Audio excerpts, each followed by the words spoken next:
tapu pe mo e a fifio e tolu taha i o tua i ho tau paengani. Tapu foki e whanau kau mai e ngahi makapuna o ho eiki. Tapu ki a ha tau whanua. Tapu ki a ha whakaolunga tonga. Tapu ki ongo e re tā. Re tā arate na ingoa makawhana. Re tā e foti tanguru. Te ke lau maari e kotoa peo ku wanga maheni e tau mea mai ke tau kau whataha e whanongoa. Ai polo kalama ako re soni. Peko re soni whakasāpate. Uiloa koe ako tohi tapu. Mo siasi an fitu te watu ke haere ngaua eiko si sukalaisi. Kau whafonga e atu mua e ongo ere tahe hoa koeni. Ano whaka uatu e tari le lei. Mo tari loto mawhana. Ngai lau maari e kotoa pe. Uri ake o mua hi whemo e kina. Ka mo whanongoa. Ai tāke kina e re soni. Ai he ako wholofola o e wikeni. Koe maulotu uia. E whakakoloa ki tau tolu e ki. Akia ene mahino. Akia e tāke kina. O whakatatau ki ono wholofola i he houa koe. Tata rei whoke o ngori tā. Tawe i he porokalangamani. Koe fufua taimieni ke tau kau whatahai pia mo eri tā e foti. E foti koe takilotuia i he i wahenga tonga o Newcastle. Pia ko lauhingoa koe takilotuia eri tā takia o e wahenga lotu a Sydney Tongan i Australia. O ngori tā, whatawangi hanga e ki o whaitāpe kina ki moa i he whepopowaki e tā ki kina e resoni hono fito. Ki mua ke tau hoko atu ke tau resoni tau whanong, whawhi bea lauhingoa ke ne kadaki o takmua ki tau tolu e loto. Tau loto. E tua mafi koe mau tamai whahe wane a Fiona. Mau lau monu, lau tāpuaki, a koe whainga maari, lava ke mau ke mau wahe e whola e a Fiona. Aki mui a ege mau whawhetai beu hea ngahi tāpuaki, hanga whakoa ke mau mui, pai mai whanonga wa usia mai e mahina no tahataha whanonga anga e tau koe. Talai haina e tono ha mau whawhiangai, koe keresi a tātāpe a Fiona, hangi koe a manake mau taranoa ki ai, magatunga e mau o sea hoa koe. Egi mo hapai atu e tangata eki whewhikau, pa mo e tataki whai a te mautoro. E heke te au pa mo e foti, pa mo e wahe e wholofola e pe whini. Tuko lau maari e eiki, ke hoko ia koe tākumua. Koe wharea pe hao wholofola. E ngā taiga ki whai tāpukina, ki nau tolo, nau whanau, ka mhe ope. Koe hoko e wholofola e pe whini. Wa tāpua ki a te nau tolo. Tuko mai eiki ho lau maari e ki tākikina. Tuko mai mau tāpua ki a Klaisko alo, mau whambu. Amen. Amen. Malo pito e tāhano tataki ki tau tolu aki a loto. Pea koe whakakoloa mo oni e tau wausia ai resoni hono fitu. Ki e ako wholofola o kuanga maheni hono whai e wike kotoa pe. Koe mauinga whoke e resoni tau ako nekina i he kuata koe ni koe tau tala noa ki e tohi koa te italono me. Ka wiai e ngahi whakakaukau mahu inga me resoni e ono ko tau situ apea me ai. E ngore tā. E ato ki whainga maari ke whainga peha ki whakamanatu. Ha mea pe taha me ngahi resoni o whai e situ a pia me ai. O ku mahu inga maari na lava ke tokoni ke te ki tau tolu. Pia mo e kau whanongo ke tau toki hoko atu ke resoni o e wikeni. Tau kawata we me lau ingoa, ke tau toki au gia e foti. Alo vito whewhikau pa ko kore peke o whamarumaru atu i he kala whakatapu ke kamata ke tau prokalama. Kore peke o hufanga atu ai. Whamalo apito he whenga maari e kulawa ki mau ki tau kauwhata i he whewhin. O lau ia ko e tāpuaki. Tuku e mua ke wahe mai peha ki whakaukau pe mi here soni pe koe o uka ko osi. Na e toa hoku loto he whakaukau e re soni o e uke ko osi. O kuanga maheni aki foki pe iloa ha whainga iwi maalohi i hapure anga. I ha whainga mea unau malawa. Pe koe apa unau mao e whainga iwi kone political power. Ka ngatai ka pa unau mao e iwi whakautau. Pe koe ngahi koloa pe koe fua e whonua. E makatunga mea i ha iloa pe maalohi hapure anga. Ko tau sewe pure anga Israeli.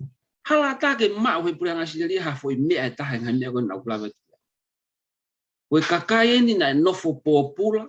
Pai kai ngatai koe homeless migrant. ai kakai ko ni pe kai ke fitia Israelia ki he foi hingoa ko na anga ting na tol ko great nations ko pure anga lah ya Israel ako hinga ko na lah ya Israel o kai ko hamea na na ufai pe ko hamea na kai to ton ke na ufai pe ko hinga ko pure anga pe ko fonwa ka ko hinga pe ko Jehova na hanga fili kin hanga me anga ya kina to pe ko mana tu ya e fe kau e tala noa e fe kau e tahana e alu ki wava pe atu fe kau ko ni fa no no family he a lot e fe kau ko pe ko fa kau ko family ko ni o te ki hataya mo family e a o ke fa ngatunga ko ka mawo mua o fe kumi ke mawa pe na ya nga fe ai ne ya o ke tunga ko te ko mau family mo to ko pe ya o hataya ki tunga pe to mahino le na to ta ko si ho ane ko fa na Israel apa na ka si ho va ya ika ke ilo e fa na Israelia ako fa kau mo nga ne ta ke le son ko si me fa ko o ana ki fa kau ka nga fa no hataimi o ku ke masiva pe ke ta ilo a pe kai te ke ya ko le pa ko ki ha au ke ha au nga ya o he nga we e u fa manata to ko i he ho ko e lava e si ho ya me nga we ha fa nga ta pe ka tu ke he pe ka pau ke loto ke ai ko loto e lava si ho me nga we malo Ano pito ele tai ai whaka mama ma whaka manatu ele so ni. O kai veke to e vei ua. O kui kai ko koe, o kui kai ko au, o kui kai ko hotu unga, o kui kai ko poto, e lau ai peho o iloa, ka ko sihowa. Maari e Israeli. E voti? Malo. Whamaro ki he whakamari e ku. Kau ke tau kau whātaha e tala noa e le son koni. Whamaro ke whekau, e whoki he le tā. E tuwe mua ke ki tātā noa tu i he konga koe ni. I he konga mahu inga ki a te au i he le soni ko o si. I he whakasinga ko i au e le soni he whalai te. Ka koe ulu koe ke le soni ko ni u tala noa ko ho mou poto e ko ho mou ilo anga. Hei o bulura e le soni e te talo noma vai whāwes lo no. Ko ni onge whakau ko ni ke tau hanga whakatoanga i ko tau poto e koe mea ko ilo i ki tau tolu. Ka tau tau sia ke tau koe a māti ma koe wahe ano ni ma. Mes taha tolu ma koe nes taha no. Ki he taha no. O kune o mai fui whakau ko ni. E ves taha tolu ta mai koe māsima ki tau tolu. Koe taha whau taha noa i koe māma ki tau tolu. E ka pau rewa te tau hoko koe māsima. E ka pau e more me he māsima hono kona. E koe tala noa ia ki he poto me mea ko ilo ia ki tau tolu. Me ki te hano aunga. Ka tau hawa ke ves taha wha ke taha no. O ku tala noa ia ai ko ki tau tolu koe māma. E koe mea kuni tau blanga i me kehe rei soni koe na mahinga ia ai. Koe hoko e māma ke ulo atu. Ko kika ke tuku ia ki lalopuha. Kai whakatu e māma he whunga puha. E koe tunga māma ke lava ke ulo atu. Hei koe whakaukau mani onga ki tau tolu. Ko tau mea beku ilo ia ho tau potomo tau ilo anga ki tatu e ka pa e ulo atu e māma koe. Ka pa ke tau ngawe ake tu whakanga ko whake mea o toa ma ki tau tolu ke tala atu ni ngoriri. Ka koe ke ano aunga ana e ko more ai ko nai me masi. Ma koe ki konga si de ia o ko lawe tau mau inga me le soni koni kuosi. Malo pito e foti, koe whakakaukau a whawhaofa ko mo whamanatua mai. Pea koe kutuia. O ku langa pe me whakakaukau ko ia a e tau hiki ke re soni hoko. He unihanga o whanau i mai ka te ki tau tolo e whainga tāke kina. E mahu inga maari ai a e tau sio koe ke re soni o wikeni. Ko re soni o wikeni ko no kawe ngā ko pehe whono mo e ke re si. Pe ko tahai kawe inga tala noa i tahai ni he lotu whakaristiane. O kwa ui ke he tu unga o ku whakakiki hii. Ko hai o ku mahu inga ange. O ku mahu inga ange whono, mahu inga ange keresi. Pea ku toi lava peo tala noai, ke whakamari i lo ua i whono pea mo e keresi. O ku ulau tāpuaki e ongo ere tā, kau maa kau whanongo, he e tokoni ere so niko o i wikeni, ke whahinga whakamama o ku o mai me te italo nome. Ke tau sio ki he whono, pe tau sio ki he keresi, ki he ene aonga. mo e nau ngā ue, o ku whai maha a Karistiane, he whono ngā koni. Ko vesi te whito ku hulu hulu ia he tohe a karetia wahe ua, mo vesi wa taha ku peheni hono lau. O ku ikai te u whakatae aonga i ai ofa ai o tua, he kapau ku mei he whono ai whakatonu hia, tā kua pekia tae aonga a kalaisi. Me ona ku talatu koe nahe kamataha koe resoni. O si kamata pe resoni mo e maari lai whakauriuria. Kamata pe resoni ki naha o mai whainga whakakau-kau, ke tū koni e tau mo ui he ahoni. O ku hangata mai apostolo he ipserika tia tolu. O ku ikai te u whakatae aonga i ai ofa ai o tua. He kapau o ku mei he whono ai whakatonu hia, pea tā kua pekia tae aonga a kalaisi. O ku omi e keresi o whai ai o tua, o ku omi e whono, ko totongi e totonu e mea ko whai koe ke he tangata. Ka koe mea ko whamalo he ahoni, te motokoni mai, ke taha ki kina e resoni koe o ahoni. Uraki aho, whono i he wan. Lau ingoa. Na iai nei halao i he wan, i whakatarano mai ke. Malo pito whewhikau. Tari no peke ai io. Na e lau i he wan. Atu pe mo ki lawe atu ke whakau koe. Na e whemau e he o tua ke whakafoki angi he mea koe nane whakatupu e whahinga tangata ai o whaki ai. Na keke ni hanga ia o whakamalohi e tangata ke ofa pe talanga fua. Na keke koe hamea e whainga tāke o tua. E ko ia e whakatupu. Pe lawa pea ke ne wholofola pe hoko. Kana hanga he o tua ea take of risk e ne whakatupu. Ke ne o mai ai tau ataina koe o whiri ki he ofa pe koe talanga fua. Ai pa koe ere au fwoi lao e ua tala noa kia e whakaukau koe ni. Koe lao natula mo e lao whakamolare. Moral law and natural law. Ai koe freedom of choice, hao pe mea whakaukau koe ni e moral freedom, e hao leo mea whakaukau koe ni e moral law. Sai, whakatupu he o tua hono, ai tau pehe a iten, ko hono pure a ngai. Pakupaure ke ni hanga o whakotu e lao ki ai. Ka koe moral law, o ku kehe apito pea mo natural law, heke ke nalawa naua whengau e aki. Koe lao no natula. Na whakatupu he o tua, ai laa. Pako natula laa paupe ki hopo me he pongpongi o tō ki he fiafi. Ka mo hafo ngahi lao ke na hanga he o tua fotu ki natula. Ko ne mai ko lao whakamolare na mai pia ki whahinga o tangata. Ke tau hanga whiri, ke tau iloi, ai mea ku lerei, ka mo mea koe o ikai ke lerei. Sai, tau laki sio ki i he tohi ka senesi wahai wawe stahano mo i taha fitu. Ko raki asen e whekau koe i teni. Westahano na pehe. Pena e whekau e sihova koe o tua ki he tangata o pehe. E ngō fua aha o kai mihe akau ko toa pe o ngō ue. Ko raki asen mane keresi na ki talanoa ki ai. E ngō fua ko o kai mihe akau ko toa pe o ngō ue. Hoko lewe staha fitu. Ka koe akau e ilo le rei mo i kovi e i kai te ke kai pia me iai. E koe aho te ke kai me iai koe mooni te ke mate. Ko tau raksia ki he whekau ni asi ko te tapu. Ka paure te tau hanga toi whao i ki mui atu ia i he vani. Tala mai rewa iskeri wahe ua walu vestahani mamo vestahaono. Na ake hao i o hala me ho whanau i o au ki he aho na ilo ia te koe a ngahala. Tala noa nia ki a luse wha. E taimi koe na ilangi ai. Sai, koe tala mai na e hao pe na ilo ia te ia a ngahala. Vesta hono ko mea I hono lahi o fai whakatau ko nau whakapito ko I whakamalohi. Pea ko ke fai hala. Koe asi ko e anga hala. Mahino I tau tolu tala mai e raksione mahe tolu vesfa. Koe anga hala koe ha. Koe mau e fono. Aya ko ne lave koe na e fai hala pe anga hala luse fa. Na ne mau e fono. Ta koe fono na os I he vani pia. Ai lao na I he vani pia.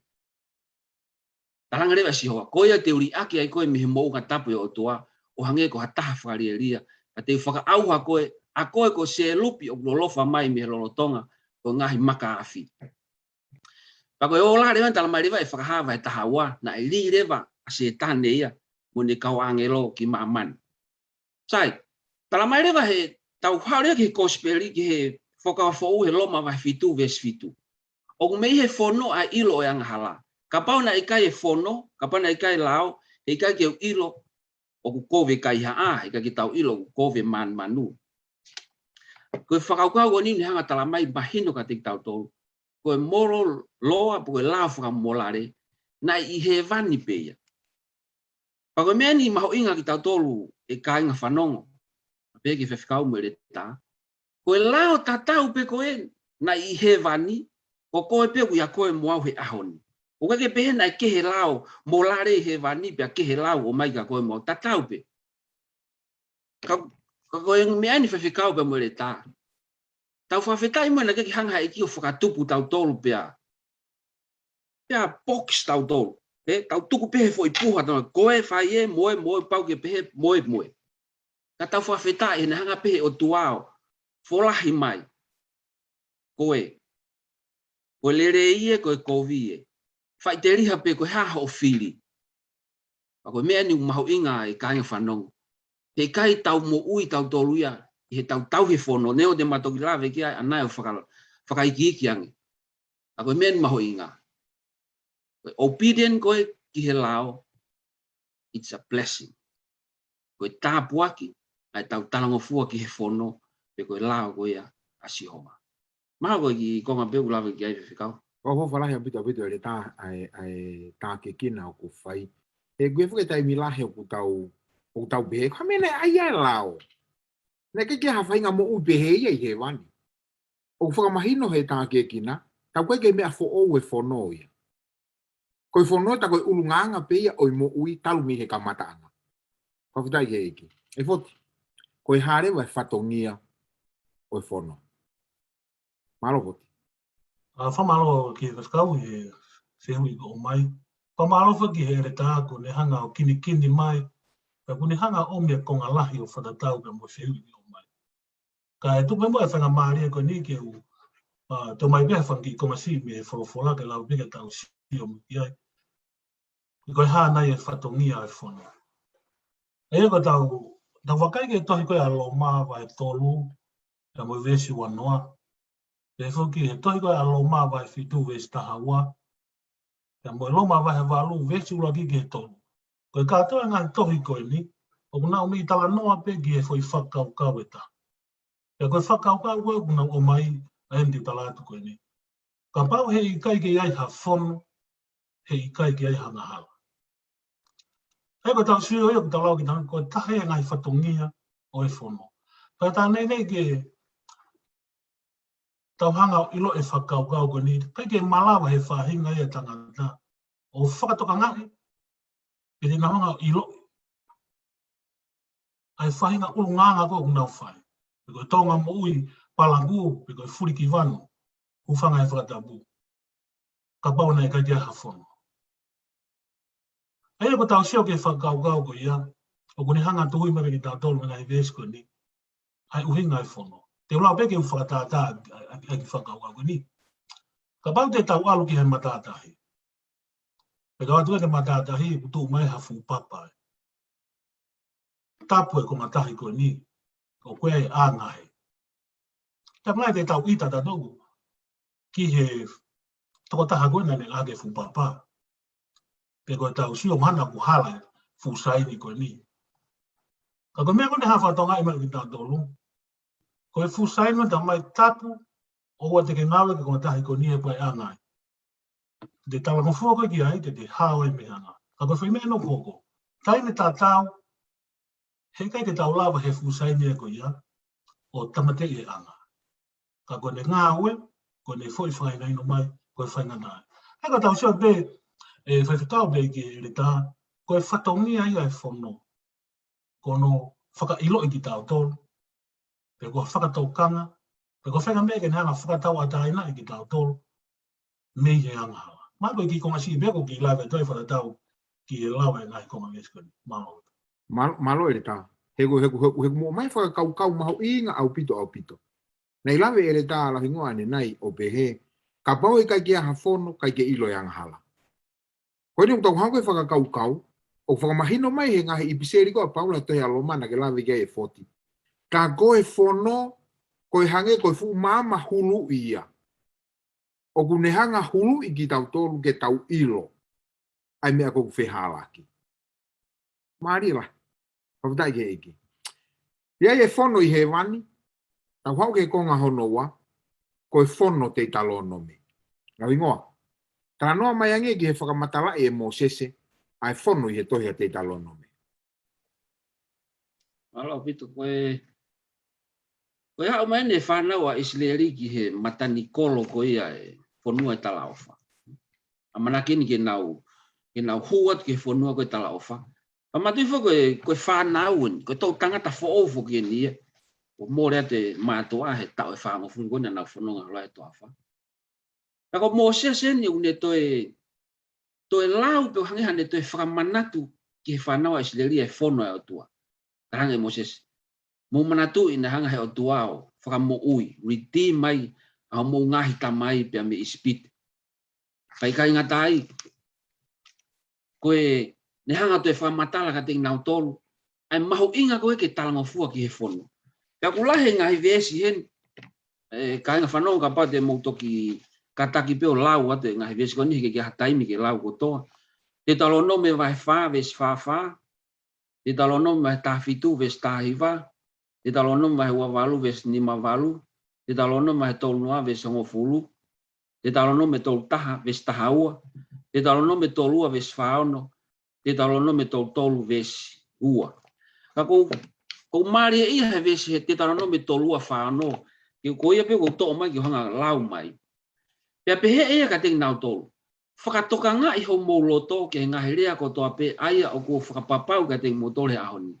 Aia te mō whekau ki ho mō whānau ko toa pe, ke tō kanga pia whai ki he ngahi rea ko toa pe o e whanoni. Nai kai tarangi he o tua aia ki he whanau a Israeli, ka pau te mō tarangofua, te mō mao e whanua. Nai kai ke o motol me ispitego inga he nā mō tarangofua. Nai whai ko toa pe nia he o tua i he ne ofa ata pe mo ne keresi. O wlawika te tarano mai fitupa mo vese no wanu. Ko whai he o tua ia me alahi manau tolu. Pai kai ke ngata pia e pehe ke nau huu pe ke whanua tala ofa pe ngata. Ikai.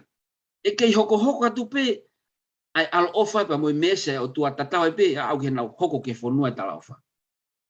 Aia ko ne mai whakaukau ko. Ko ngahi mea ko na ikai ke nau malawa ke nau whakahoko e te nau tolu pe. Pea mo ngahi mea na ikai to tonu. Ke lava ke nau mau. Ko taranoan kon ke keresi. Ko whakahau ata main ko keresi ko e atua. Ko tau mau ha mea. Na ikai to tonu e tau tolu ki tau hanga mau. Pea ko mea rewa o kune kore mai kia te tau tolu. Ko tau whakawhea ngai ko e. Ki tau whakafoki kia te ia. Ki tau talango fua ki hene whekau. Ko te mau ko whainga hau pia ko whaingo fua. Ko kore mai pe ki tau talango fua. Ma malo ke mea ko nei lawe mai kia ere tae ni hanga toi whakamama mai. Ai whakaukau ko ia. O ko ikai ke he. Ai mea na ange whanau a Israeli. Mo whakaamu mai o tua. Kia koe pia mauhe ahoni kai. Ko whekau tatau pe. Na oange ki he whanau a Israeli. Ia te talo no me. Ko whekau tatau pe. Kia koe pia mauhe ahoni. Hanga o tua huhu i nau tolu. Pia me ispite. Tataki mahi toa wha ke mana moe hafua ngai mana na whahe o tua. Koe kore pen ke nau talango fua. Ko nau mo ui i hene ofa ata. Kia te tau tolu ka inga. Whai e sisu ho tau huhui. Whai he kolosi. Panehanga tāpua ki whaka aho koe pia mohe aho ko tope. Pako ne kore ni sione tā whata hanima. Ka pau mo ofa ia te au, whai e ngai whekau. Koe ki ntala mai eia. Ka pau ke whi alu ki he vani pa ke whai unga whekau. Ka pau ke whi hao pia mei heri pa ke muimua whai whekau. Tan mai pia. Ka pau ke ofa ia te au pa ke tau he unga whekau. Pia kone whakau kau ni ka inga. He kua tau mo ui. Os mo ui tau tolia. Koe tau he koe whekau koe tau hanga pio whakaha. E tau honga ia. Pako koe tau ki whatata mahino pene taha katak be ere tamu whekau. Kapai mau hai polisi halah gulele lah. Kapau na asi mai speed ko no noa, ta mau ko walu noa. Ko totonu ke tau tea ia ko mau ia lao. Pe anga le polisi tala mai. Alu te whakahauwhi koe. Koe haia. Koe keresia. Pako alu ko ia, he kai te ko ngoi ko tautea, he kai te tole le lahi. Pe he tofu pe ai alo ofa mo e keresia o tua mo e ne whono ka te tauto. Malo o whawhika. Malo pito le tae ai tā ke kina. Ai o ke whamanat mai koe keresi e, o to iria ta gulai se ni ke aia ke tohi ori ke polisi e speed camera kona e u mamai asteria. Ai koe keresi ia. Hanga he camera out, mai e tautea koe he kulokula. Te hu mai keresi he ate gulai se ni au ke tautea ke le kulokula koe. E voti. Koe whakakaukau maria ku kamata ake he retahono o mai. Ai lava koe ke tauhanga whakatoka ngai ai whono i te talo no me. He ko tala maria ku whae mo sese ke he mātua. Ko ene whakamanatu e mea ai tō onga mo ui.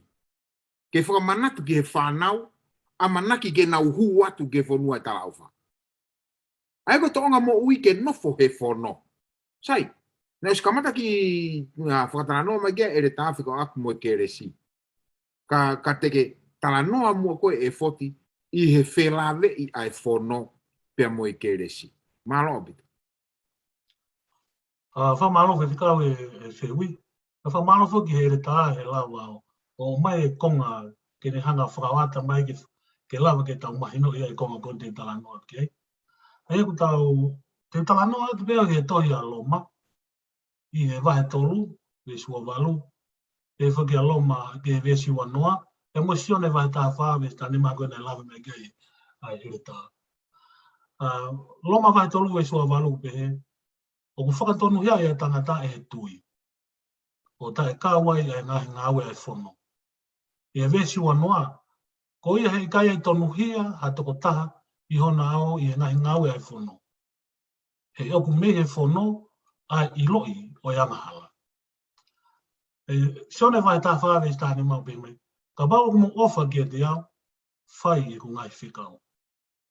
I ngai tohi koe ni, o lawa ke tauhanga mahi no e mea koe ne uruaki. Koe keresi, e koe keresi ai o tua, ko ia peku ne whakamo ui ki tātolo. O I kai ke kāwai e ngāwe ai whono. Ua. Koe tau ngāwe rewa, koe talangofua ki he whono. Koe talangofua koe ki he whono, o ki kai uhinga ia, ke whai e he whono ho tau whakamui. A kono tolu, ka koe o laia, o e whakamo ui, ko e whuaki mata ata bia, maki tau tolu. Ka tau siora ki hene ki e keresi. O ku whakamo ui e ki tau tolu, o ne whai maki tau tolu, aia, he ke tau lawa e tolu whai maki tau tolu. Hange e kone ka pana tau sua, hange mena mo lawe mai kenki mua, whanau ka isileri, kai mena nau ngā tō pūlai. Keke lawa I nā toria o whakahauwhi ki nā tolu, I e kai mena nau ngā tō pūlai I ispite. Ka koe tau, sioreo ki ae kune hanga mai ki tau tole whakaukau, ta koe tau tauhi, o tau wā. Koe tau whakawhia ngai, koe mo ui, o tau mau I he tui. Pe koe mo I talangofua hango na lawa kia I le tā, koe tau talangofua, ka kato ki he o tua, kia mo ene whono. Ka wana usio ki he hinga koe a ta mā, o a umai eka ki tau he ahon. Ka tau mehe awa te peka ki nau tolu e mo ui, I ha taimi hoko mea e whakatanga, pe koe whakailoma e manu whekai. Pea ki nau tolu, ku nau whai ki he ngai whekau, ai o tua mo tui ki a si sua mea kulawe me kei, toia whakahawa e tā whaaba mo vesi tāua. Pea ku lawa ke tau sioni koe wā, whetūtake o tua mo ne kakai o I fuakawa. Koe wā pe ia o whelawe ei, ai whono, pea moe keresi. Ai areo ku lawa ke tau sio, koe keresi ai o tua, ko ia kune hanga whamore more ki tau tolu, me he tau mau I o I whono. Ai wita koe keresi, o kune iwe ki tau tolu, ke tau talangofua I ki he whono. Ka koe talangofua ki he whono, o ku tupu me ai, o tau wā, whetūtaki, I he fuakawa, kia mo tau o tua. Marilah pito e ongo re tā e tā ki e kina. he hanga to o fui whakapona ko he ata mai ko yongo mea ke he ne ua ai whono mo I keresi he toko lahia ko mea no mata whai ngata ai ngo ere tā ko tau sio tau tolu ia we should have been ia foi to unga he kai te whialake tau he whono kai te whialake ka mo matala me tau reso ni tolo he ahoni Koe wherave ai whono mo keresi. Koe keresi o whai ako tau whaka mo ui. Pea koe whai koe he eki o tau whaka mo ui ake ene keresi. Koe mo ui ko tau mo ui aki. Ai ko hao e keresi, mo ui a perikani. Pea koe mo ui ko a perikani, mo ui a he whono. Mari e lai a bida o mohanga o vete mai pi. Ai fui whaka kau koe ya. Koe, tau alwai ke konga hoko koe o reso ni lauhingoa. Taranoa I mai ange whakahai he o tuai ne keresi he taranoa ki he pulu koula.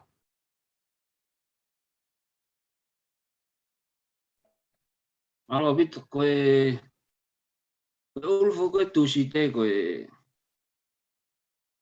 lia whaka he peru ke nia ka koe ono whaka hinga koe foi o gut. Aia koe whaka te whito koe ni he tohe a te talon mai hango fulu vestani ma. Aki mui ki lawe ki ai koe o kui kai befo ke fo au ai whaka kikihi koe ni koe I he otua koe whakawa motua pia mo sisu koe o whakawa fo. Whaka kikihi fo ke ni ho pehe koe otua koe whakawa motua koe otua na fu striki au pitoi. Otua na hou hau pia wha ite ita apu pia moia. Ka ko sisu e whakawa fo au ko sisu na ofa ko sisu na angarelei. Kau tau ilo whakauka woni o kake mooni. O tua tatau pe I he whakawa motua o tua tatau pe I he whakawa fo. Tai koe wahe hiwa, hanga de Moses o toi ki whakamatalai, pe toi review ki whanau koa Israeli. A mea nai hoko koe ia Exodus tolua. E nau hanga koe o Moses lawe I ko toa pe taranoa koe ni. Tai koe na aula Moses ke mai whekau hango fulu, nau whiufu nau to he tari na hano to tānaki mai tanga elon tānaki mai ngahi kahoa mo e koula mea whai ki pulu nau lotu ki ai tala mai na e hou hau apito a sihoa ke mea koe na nau whai he nau tae tui mo e nau anga tu o nau lotu tampua ka kia ko mea whukia na nau anga ke he nau nofu koe ispiti kala maria he vesi wanoa he vahe hiva na au kia elone na amanaki ki whaka auha e sihoa pe mo elone ka loto a Moses asi he vesi wanoa ke whakahawhia elone. Ana whakahawhia o tua a elone. Tala mai he vesi wanoa vai hei wape, na e loto a Moses e mai kakai Israeli, na e loto pehe. Oua na ke whakaaua ho kakai moho tofia. Sai pia hao marewa ki he vahe hongo fulu, to hangarewa e Moses o whakamatala I kating nau tolu. Ano hanga he o tua whakamore more I nau tolu. Mo te oangen ko ka Moses e ke toe. Te tāwha o koe, te haa muha maka, whalafa e ua, pa ke whao me moha puha, ke hanga te tohi fo o te koe whikai hango fulu. Sai kātoa o mea koe ni, koe whakahae mai ne mesi, pe koe keresi koe o tua. Kana e whae Moses e ngāwe mahu inga, koe ne tuu wahaa, o ne hanga tau kapo e whanau a Israeli. Tala mai e vesi hango fulu. Pea neu tatari e mounga I aho e whango fulu, mo e po e whango fulu, hange koe fuafua whai, pea na e tokanga ke te au a sihoa, I he kuonga foki ko ia, pea na I kai fie whaka auha aki mo tolu e sihoa. Talange ne Moses e nau tolu, koe ku mea na e whai, po e whango, aho e whango fulu, po e whango fulu, e ku nofo he mounga, au kai mo e hafua, koe ku hinga ko ki mo tolu. Tangere whao tuha e vestata. Moses, tu hake pea ki taki e kakai ke nau alo mao e whonua. Ai koe nau tala ofa koe ke nau ngahi tamai. Sai osen ko no review e Moses ka ting nau tolu. A ngahi mea koe nai hoko ki mua. Na talangere Moses he vesta haua. Pea ko eni, e Israeli, koe hai au ke whekawai. Ia au ke whekawai e sihova koho o tua ki a te koe. Ka ke mana wahe ki a sihova koho o tua. Pea ke alu hono ngahi halako toa pe. Pea ke ofa ki a te ia. Ya ke tau a siova ko tua aki holoto ko toa pe ambolau maria ko toa. Koe ulu ko ni ko le sone tu site ko foi ria faka hepelu ko le tovlak. Kono inga ko foi le ania ki he singular.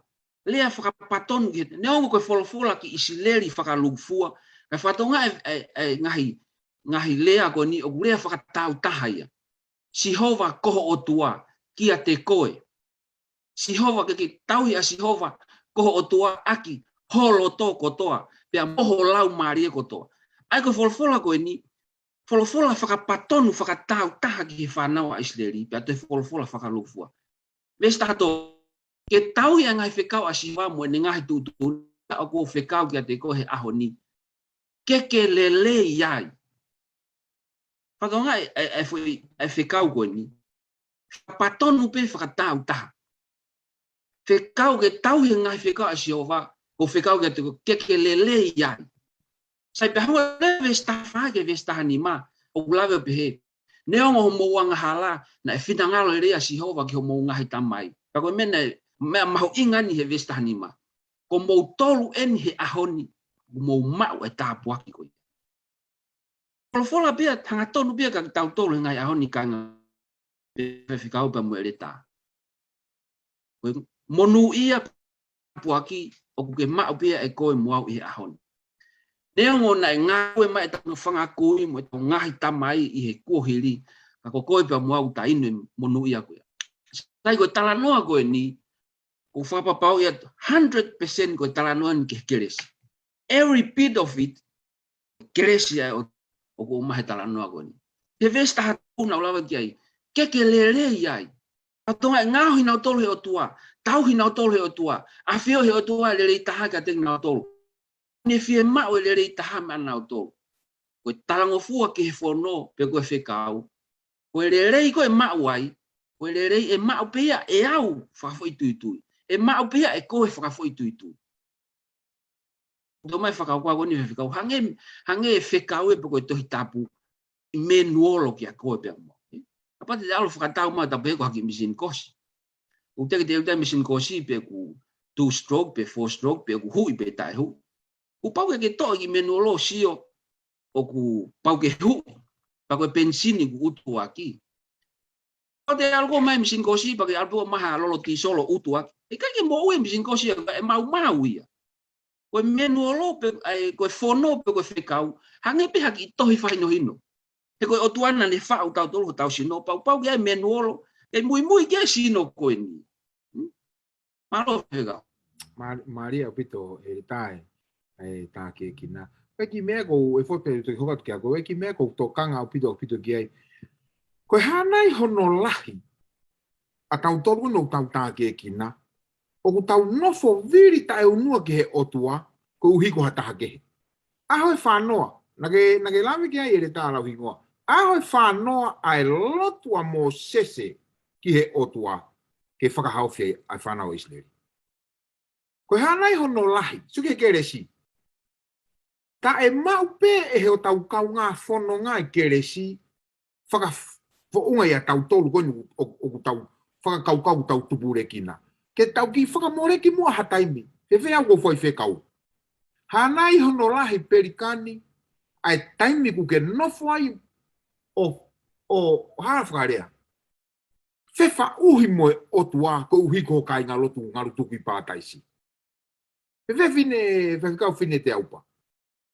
Koe hae lahi o e aho, o ke nofo ai o whewa uhi moe o tua ko uhi ko 4 wings. Mako ta tōka o ere tāku tōru peki whai mo whihu ka tau tōru. He o ku lava ke hu mai mea i e whakamo ui i he o tō. Tala whakapatoru mea tala no kone vai ere tā e o kone. Ko marora hetu ere tā. E whoti. O wiaina ha lelei he tauhi o e whono. Whamalo te whewhikau e whehui. Whamalo ke ere tā ne hanga o whamalala mai e whono pa mai hanga ne. A ua o mai ke konga koe ni. Kai ke utoi e whakalolo e konga koe ni ka te uhana pia o omi a konga me whorofula. Pea tuku pe ike te ia ke ne hanga tala noa. Pea tuku pe ia ke ne hanga whakamatala i mai. Ai lele e mau e ki nao tolu, te nao tau e whono.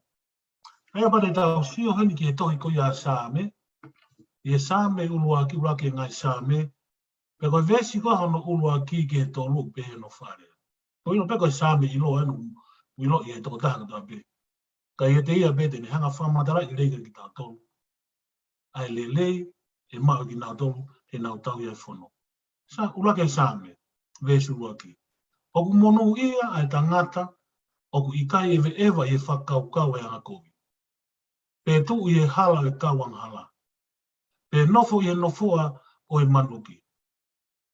Ka ko ene fie fia i e whono a Sihova.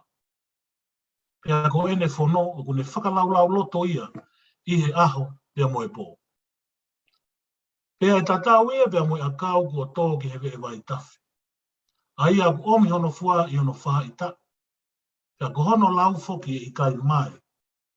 Pe a ko ia kotoa pe o kune whai e monu ia i. Tau lau pe ni whai te kau pe ki he tā. Kua si on pe he sa me ia e whakaukau. Pe a moe whakamatala mahino. Ki te ki nau tolu. E talango fua ki e whono. Pe a moe lelei o e talango fua ki e whono. Pe a koe lelei no tau i e whono. Hange pe koe o kulawe kia e ves tolu. Ves tolu ne pe mai. Pe a e ta tau i a moe a kau. Kua tō ki e ve vai ta. Whtau a tau mahino. A ngai a kau kua tupu he ve vai ta whi.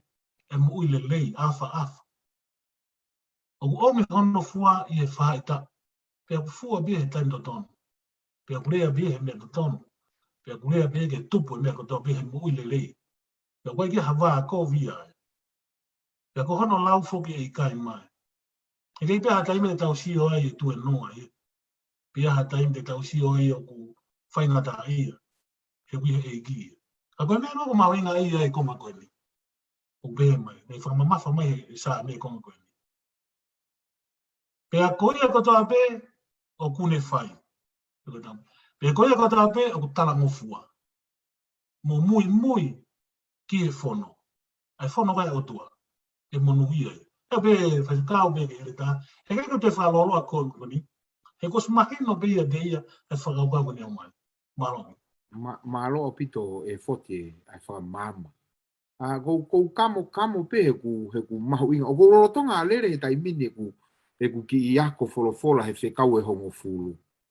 Pe o ku tanaki mahino o pito whai e foti i e same uruaki.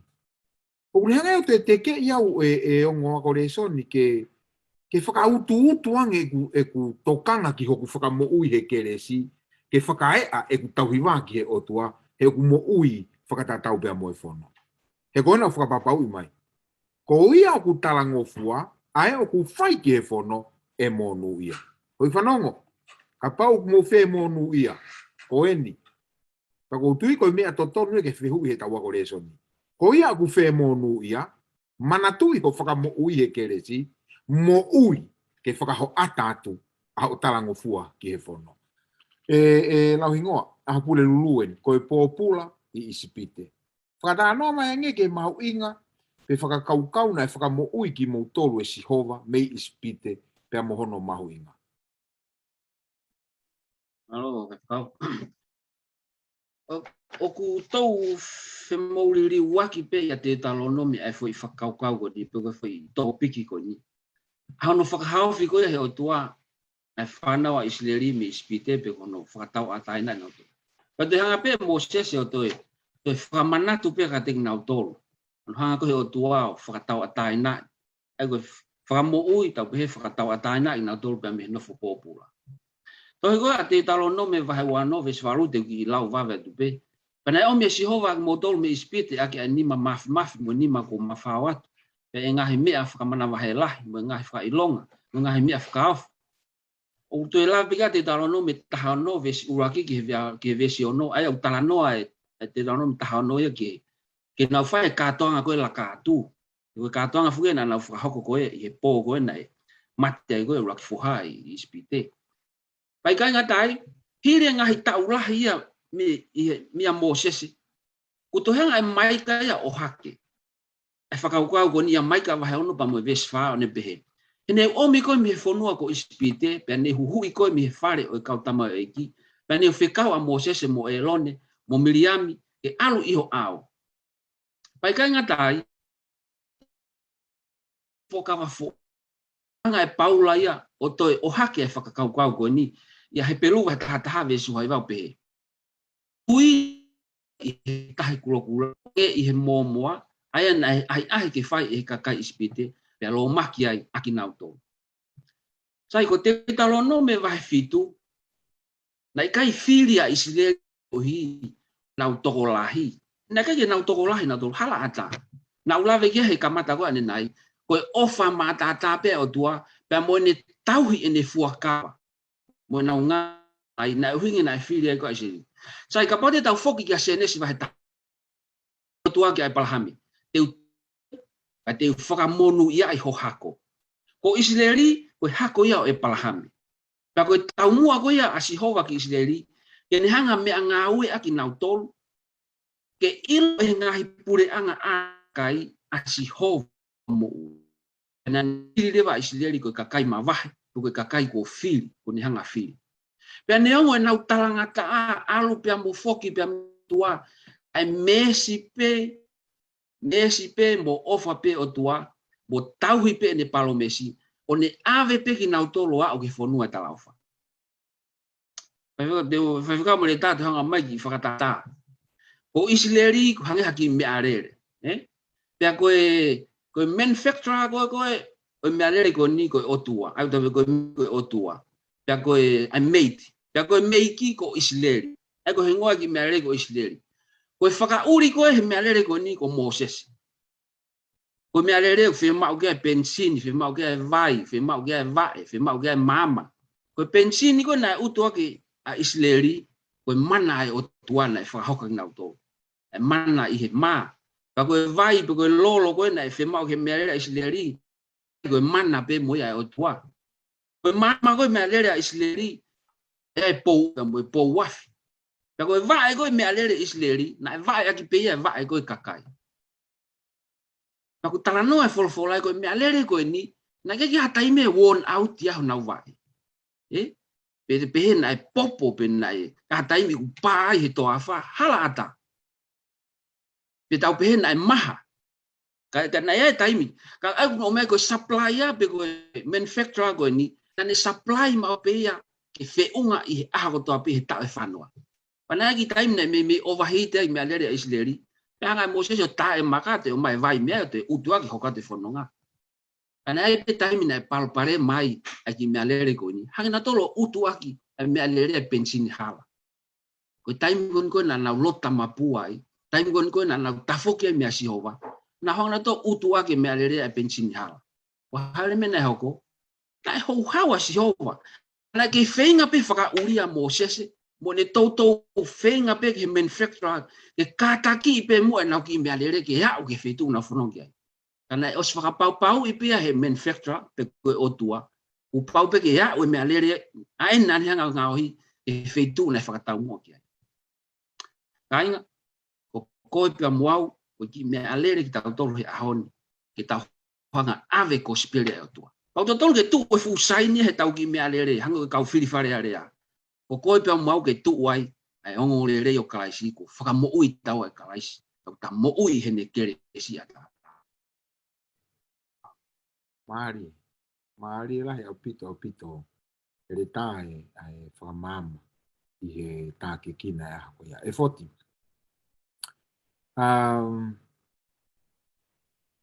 ki fatrano mayange ki keresia o tua e he whakamatala e Moses ai fono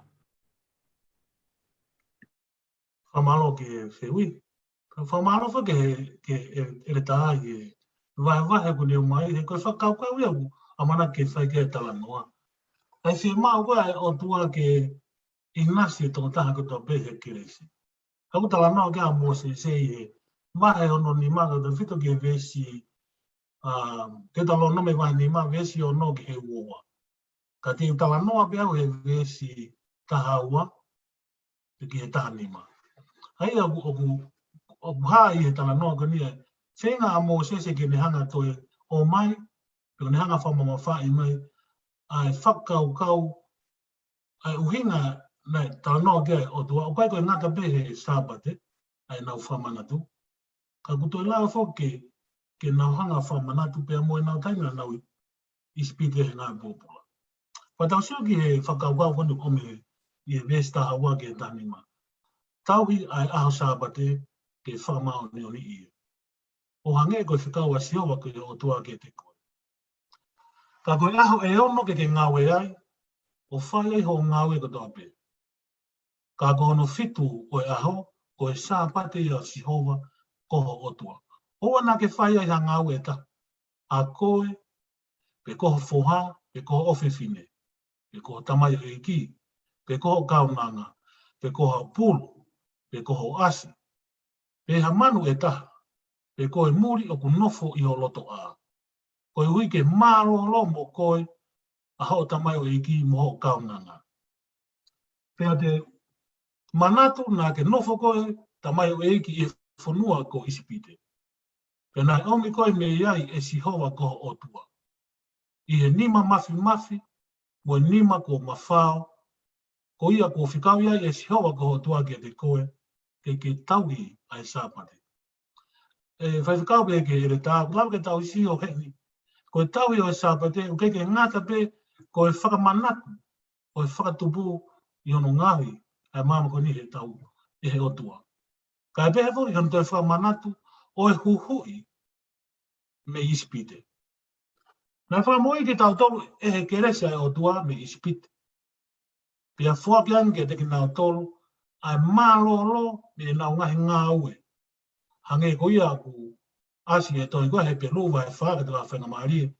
Pea ke lawe whiki ai, he pe luwa e whaawe si urua ki hono nima. Pea koe whia maa uia o e taimi koe ni. I he tari ki he keresi, ai e koe nai whaki mai o tau otua. Ke whaka a watu. Ai keresi ko ia, ki he nihi ke, hai koe nai lawe ki he tā. Ai e ko lawe ke tau sian koe whakau kau ia, o e sāpate kune mai ke a watu e keresi, ki e teki nau tolu, o kunofi o tau lotoa. Sa koe e ka nau tolu ko tau peo ki he tau i he whare. Ai whanau, kau se whaniti, whangamonu manu, hu whangai whakatapu. Pe koe muri, pe koe, i horoto whare, ke nau maue i nasta tau, ai keresi, ai mālolo o e sāpate. Hoko ai sāpate, ke whaka a watu ai keresi, ai koe nai whuake ane ki e kakai siu. Pau tā mai hen, o atu mo ia ki e kakai ke he whoki. Kai ngata pia ki tau tolu, kai toi a uatu ka te ki nau tolu, nai i kai ko haka kai o e whuaka. Ako tau siu te mau inga ki reisia mina lawe e le tā, koe whia mau ke o atu. Pea pula wai ke tau iloi, koe mafuia koe whono e otua. Pea koe whaka amu whokia e otua ki tau tolu. Mā ki tau tolu, ke tau hanga whaia ngā ue koe ni. Ke tau o atu, ai ke reisi, ke inasi tātau, ai toko taha ko tau pe, hei koe whanau ko tau pe ki tau tolu eki. Mā koe ki koma pia ko ki tāna ke koe whita. Malo bito e tae foti, ai tā ke kina ma whakamama e ahako ia, mahino apito, ai tā ke kina ku whai. Tawa o mai ki aho whakao si lau ingoa, i kai koho o maa oni. Tā no mai nge ki whakakaukau koe ni, koe maa oni i he tui.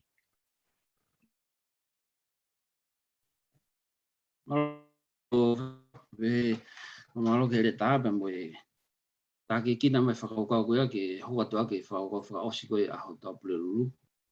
Koe tohi ka lo ma wahe whaa pe moe vestoru o ku makatunga pe me e whakaukau koe aho tau pule lulu, peonu wharea. He pehe e tohi koe ha. Na e tuia e palhame ki he o tua pe na e lau ia ki a te ia koe maa oni. Lai whuke e whakawheki kia he i he konga koe ni pehe na e whakatonu iha e palhame o koe ni ngā ue. Na ne whelaulau i whukoe aisake. Au tala mai he vesia hen, koe tui a e palhame, koe ne tui.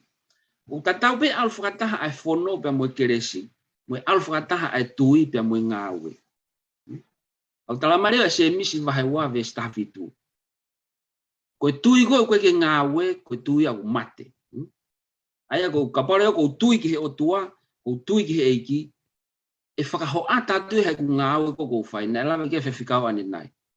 E whakaho atatu he ku tonga moi, ai mea ko tui ki ai, kapau ko tui ki he o tua, e whakaho atatu ia, ko ofa ki he o tua, e tauhi ane whikau. Stai. Pako hare wai whakatonuhia i he tui. O pehe he peni koe kaunanga, pea mei he the faith I live, Ta fe fai live by best tahan no hiva. Ko ni whakaukaua ni he whare ako umahino angi.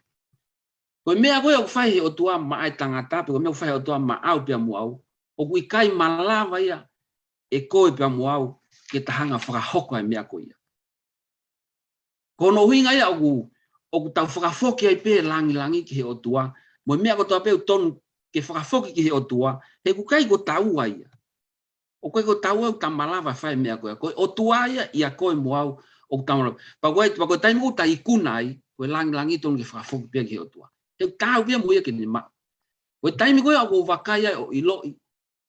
O sio ke au koe anga hala, pia koe palaku au, ko mateu lewa ke taria si su i he kumo. Pia koe taimi au tau manatu i ai, o ku hau mo mao ni oni au tua, pia koe anga hala ki tau to. Pia taimi ko kau mao e whakau koe au tau ilo lewa, o tau fie mao e ngau e whakaofo, ai alo ofa, pia mo e mese au tua ke whaihono whakahafu tau to. Koe whakau nangi na lave magia ele tā. Pena e koe whakakau koe ni, na e hoko kotoa i he kolosi. I he pekia a sisu hau, a sisu na i kai hande hia, hala ki hande mere tā, 100% pure. Kana ane mate i he kolosi, koe hui kua. Ko tui koe ki whakakau no bewe whakau ko hanga atu kau tui e te whakakato mai ele tā koe konga lahi o ku. Tuki ai ahu ya, malo. Malo pito lavingoa ka ke kina. O ku mahu inga ke mahino i e tautolu koe ni kau whanongo, tautolu koe ni ako reso ni, ai whakatonu hia i he tui. O ku ikai ke whakatai au ngā i ai whono. O ku nehanga whakamo'o ni. He koe mea koe ku te tui ki ai, hain koe lawe koe nake lawe kia nei e re tā. Mea koe ku te tui ki ai, o ku asia he te toonga mo'ui. Pea ku whai ia ho tau whakamo'ui, a koe uhi ko ne whakaho ata atu e tau tolu e whakawhotunga he whakakaukau koe ia. He whoti, whakamatala mai ange ke whakakaukau koe ni, ke whakamatala mo sese whelawe i pea mo uhinga e na wikunai ai ngahi pure anga i teni.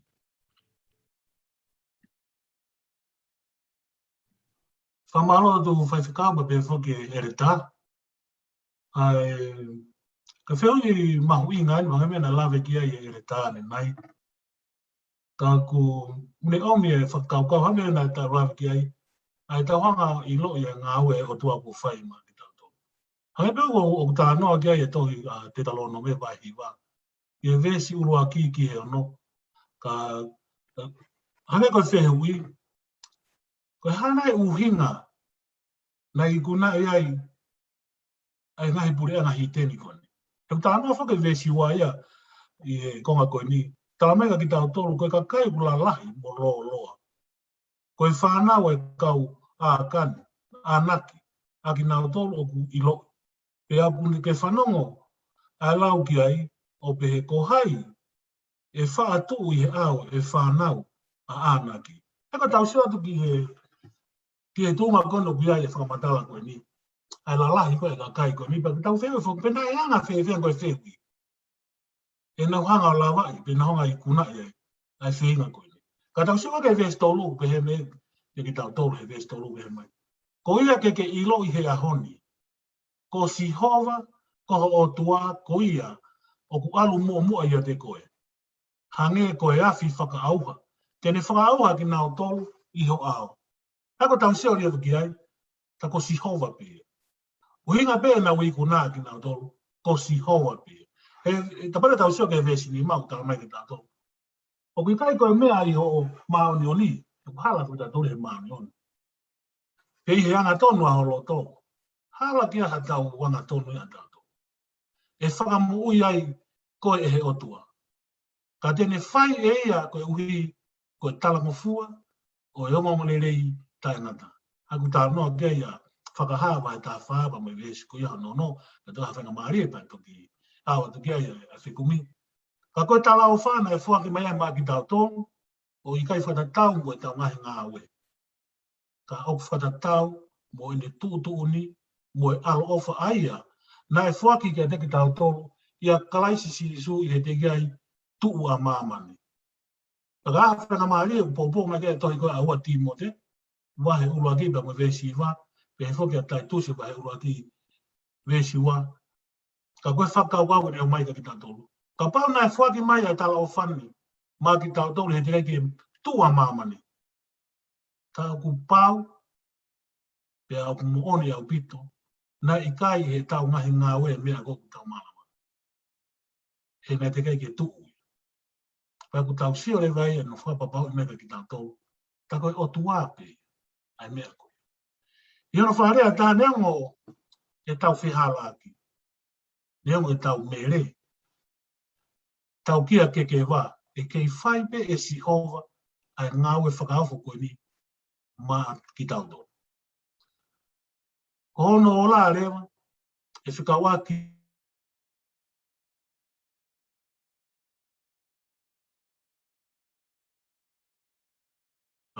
ko e tala mawhua koe ia, ko os whaki mai, pia ko os whakahoko ia. Ko ngā ngāwe mo o tala mawhua, o tatawa e bebe nai le rei, a mahino ia ko te hatau i ia tau tō. O kui kai koe whaunga ia, i o tau whakamui. Ka koe o la ia, ai ofa e o tua. Sā ku tau sio lewa e koe whakamui, koe keresi ata pia sio. I ono tohi e koe whono i loto, ia ki tau tolu, mono whaka i via ki tau tolu, e he no lau maari e maani ani. Pea pehe maari me whakau kau. Aru, pea ke tala mo fua, ki he ne whono. Malo ki konga via ku tā naki te he, konga ni whakau pe ki he ta. Malo bito e fote e whakakau mahu inga no whamaapopo mai a whakaosi tau reso ni. Koe tau wau mei ki whakaosinga koe tau reso ni koe ki he wikeni. Pako whamarohat kia ki moua. Te uanga pe whenga maari e lawi ngoa. Pau te ke whai haki whamaapopo. Nou pe. Pea ka hiri pe ko ia. Toki anga ki minite taha ka e foti. Pea lotu tuku ai pea e foti koe kakato e tau reso ni koe. Ki he ahoni. Malo bito whewhikau pe ki le tā, ai kau whataha ki vai wahe wholawhola wikeni. Ako tu iau koe, o koe taha mea ia te mahu ingangi, koe tau ihangi ne lawe kia le tā, tau mo ui pe he keresi ai o tua. Ka inga ope nā taimi po ke whakaukau, te ke mo ui iho ngā wepe ko tau he whono. Ko tau osi mo ui tau tolu. Osi whai karaisi ho tau whaka mo ui. Ango mene lawe ke whewhikau, pe lawe ke le tā ane nai angi. Ka pau ke ofa ki he eiki, na lawe ke sion tā whātaha nima. Koe ola e ofa, koe ola e tau whakahou ngai, ene mea ko whai mā tau tolu. Ko tau talango fua ki ni whekau. Ko tui pe tāpekina tau tolu i e ako ko whakahau ko e wan, ko tui pe whewhikau ko e konga pia ko ki i. Amen. Amen. Podi? Whamalo ki he lawa e tau reso ni, ka koe konga mahu inga ki a te au ki whaosia ki whakaukau. O e konga koe pure lulu ku te ngama ki tau tolu, te tau le leia. O whaki mai he o tua he whono te tau le leia. O tā nofa ki a paula i he tohi koi a lo mapa me wahi ono fitu. O be he koe whono o ku le leia. Ko si o lea tau whakaukau, e ka mau koe whono o ku le leia, taku tau pehe koe whono le leia, me o tua le leia, me koe o tua o ofa. He ko hono whina ngā lo ia. Pea mo ene whie mau, ai le rei taha, ki hono kakai me koe le whanau. O kawa i koe, ia kawa i moau, i haua koe. Mako ki konga si bea ku, lawe toi, ki whakaosia ki e tau reson. A whea maria ko niko, kore peke mo kui kao, whakaosia tau loto. E tua mafmafka mau tamai whae wane a Fiona. Mau whamalo ki a te koe ho koe tamai, ho koe o tua. Whamalo whako ngā koe whangamaria, klau ke mau e whaifikau pe ki e tā pe moau. E ho ka nike mau wahe atuai ai mama, e moe wholofola, ai a Fiona ke te kina mau tolu, ma ke whuka kina tolu ku whanau. Koe mau lotu pia ike ke hanga o whaitap kina a ki mau tolu, ko toa peo ku whanau opa pe ke mau tolu wahe hoa koe ni. Pea nge ko ho whikau, e tuke mau tau no fua kakato ke te koe iki. Ko mea bede mau whiawhia ai, ko mea bede mau monu ia ai, ka mau te mau nofo o tau no fua ki e awhiona. Whai tāp kina ki mau tolu, be whai whikau, be ke e tā, ka behe ke kau whanongo i e hoa koni, ka behe ke toina mau mui a taisi ko mau whamui. Amen. Amen. Maro o pito ho mo mea mai ke tau wako wholofola, pea koe ato e whakawhia i pe ke taim tatau, e wike ka upe mo le soni walu, ka mo mea maro o pito.